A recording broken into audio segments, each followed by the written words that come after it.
Cable wire ಹಾಗೂ ಮನೆ ಬೀಗ ಒಡೆದು ಕಳ್ಳತನ ಮಾಡುತ್ತಿದ್ದ ಇಬ್ಬರು ಆರೋಪಿಗಳನ್ನು ಬಂಧಿಸುವಲ್ಲಿ ಕುದೂರು ಪೊಲೀಸರು ಯಶಸ್ವಿಯಾಗಿದ್ದಾರೆ.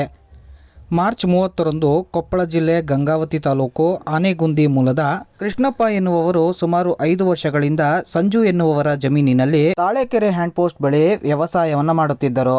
ಮಾರ್ಚ್ 31ರಂದು ಎಂದಿನಂತೆ ಕುರಿ ಮೇಯಿಸಲು ಮನೆ ಬೀಗ ಹಾಕಿಕೊಂಡು ಬೆಳಗ್ಗೆ 9 ಗಂಟೆಗೆ ಮನೆಯಿಂದ ಹೊರಗಡೆ ತೆರಳಿದ್ದಾರೆ. ನಂತರ 11 ಗಂಟೆ ಸರಿಸುಮಾರಿಗೆ ಮನೆಗೆ ಮರಳಿದ್ದಾಗ ಕೃಷ್ಣಪ್ಪ ಎನ್ನುವವರಿಗೆ ಮನೆಯ ಬೀಗ ಒಡೆದಿರುವ ಸ್ಥಿತಿಯನ್ನ ಕಂಡು ಗಾಬರಿಯಾಗಿದ್ದಾರೆ. ಮನೆಯ ಒಳಗೆ ತೆರಳಿದ್ದಾಗ ಮನೆಯೊಳಗಿದ್ದ ಬೀರುವಿನ ಬೀಗ ಒಡೆದಿರುವ ಸ್ಥಿತಿಯಲ್ಲಿದ್ದು 20 ಗ್ರಾಂ ಮೌಲ್ಯದ ಚಿನ್ನದ ಒಡವೆಗಳು ಹಾಗೂ 20 ಗ್ರಾಂನ 4 ಜೊತೆ ಬೆಳ್ಳಿಯ ಕಾಲ್ ಚೈನ್ಗಳು ಕಳ್ಳತನವಾಗಿರುತ್ತದೆ. ಇನ್ನು ಈ ಘಟನೆ ಕುರಿತು ಕೃಷ್ಣಪ್ಪ ಎನ್ನುವವರು ಕುದೂರು ಪೊಲೀಸ್ ಠಾಣೆಗೆ ದೂರನ್ನ ನೀಡಿದ್ದು ಈ ಪ್ರಕರಣವನ್ನ ಭೇದಿಸುವಲ್ಲಿ ಕುದೂರು ಪೊಲೀಸರು ಯಶಸ್ವಿಯಾಗಿದ್ದಾರೆ.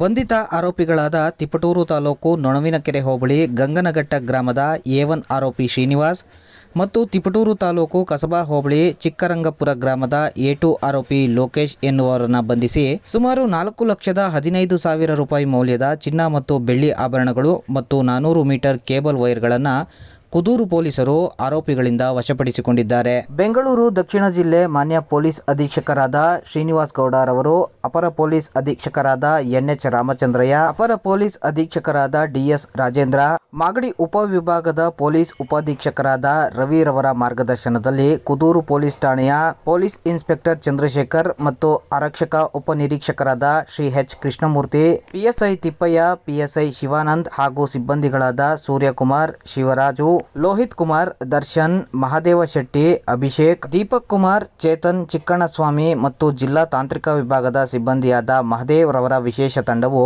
ಈ ಪ್ರಕರಣವನ್ನು ಭೇದಿಸುವಲ್ಲಿ ಯಶಸ್ವಿಯಾಗಿದ್ದಾರೆ.